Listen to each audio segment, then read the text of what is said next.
Nge-build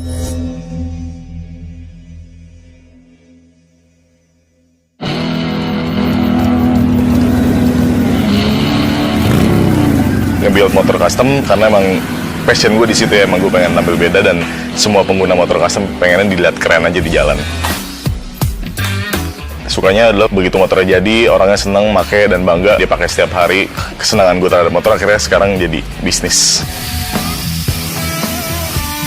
Di zaman sekarang ini penting banget sih dengan adanya internet, khususnya untuk gue pribadi butuh banget dengan adanya internet untuk berkaitan dengan bisnis gue. Jadi orang-orang bisa ngeliat semua kerjaan yang gue kerjain di sini karena gue sering-sering post. Terus gue bisa nyari referensi-referensi waktu gue inget sketch untuk klien gue ambil dari beberapa motor yang lain yang udah ada atau jualan pun dari internet. Jadi dengan adanya internet sekarang sangat membantu gue banget.